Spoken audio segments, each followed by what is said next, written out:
For me, gaming has always been a social thing. I've always played with friends or against friends or just hanging out with friends. That's how I started playing League, is I introduced all my friends to it and then they all started playing and it was a lot of fun. I think it's just like something that's like really cool, something really modern. I'm just something that you can be part of something great at the beginning. And I think that's just something that I just really like thinking about. But yeah, like I said, it's just such a big risk that it's hard to justify considering it seriously. One of the biggest difficulties of managing doing collegiate esports and academics and doing like internships and whatnot is honestly it's the time management. That is the most difficult part. We're collegiate athletes, but we're also students, and being a student you have to do well at school and all those take time, and being able to manage between the two can be very difficult at times.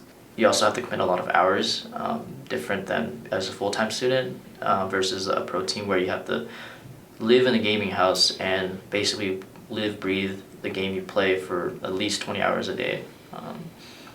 It's crazy. I was a high challenger player at the end of high school, and then immediately when I got into college I just was not able to commit the time anymore, and I dropped out and I dropped in skill, and now like the only way I can get back is to drop out and put everything back into gaming. I could probably mathematically like calculate the amount of GPA I'm sacrificing in each class, and so in that regards I have sacrificed a bit of my grades for League and 100% of my free time. I sacrifice a lot of free time with friends, definitely with friends. That's probably one of the first to go. With collegiate scene, this has been the path you choose, and that's something that would be the easiest. The easiest out of the hardest things to drop. I think next would be school, definitely school.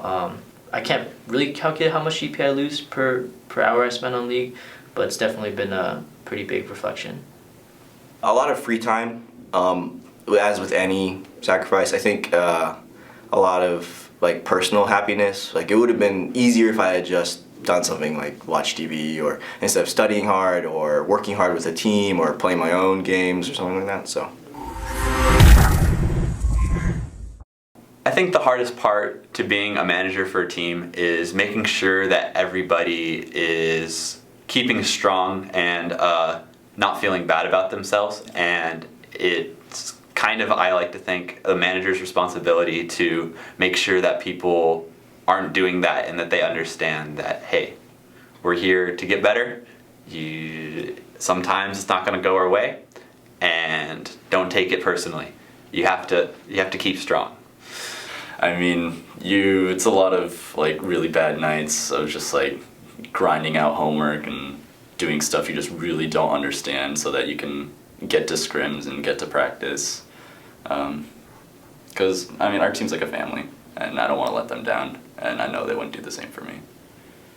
As far as handling disagreements on the team, we have a manager and a coach who really are the backbones to this team, and primarily we let the managers and the coaches really handle all these situations. When we have any disagreements, anything that we're discussing, we just make sure everyone's available on TeamSpeak or in Skype, that we can discuss both sides of any opinion or thing that we're deciding on, and to make sure that everyone's voicing their opinion so we come up with the best solutions for any problem that may arise.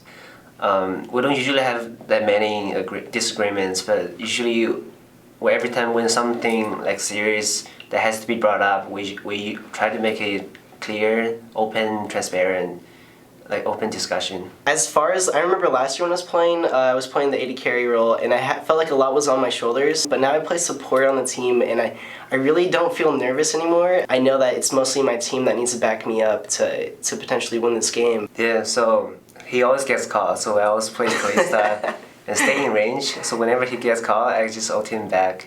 Every time we win a team fight or get a kill, or some sort of objective would be nice. He would say in that tone, like nice. Like his voice is very faint in the background. It's probably like the fourth loudest out of all the teams. So you can just hear him in the background, and everyone else is like cheering, and then you just hear the word nice, and then that's about it, from my perspective. I don't even get to see how they won. The nice comes up, and then that's it. That's the cue that something good happened. There's nothing more rewarding than that moment before like you kill a Nexus with your team and everyone's just shouting in comms, and people are already celebrating. It feels really good to see all your hard work pay off. Definitely. I wanted to start out first as an analyst.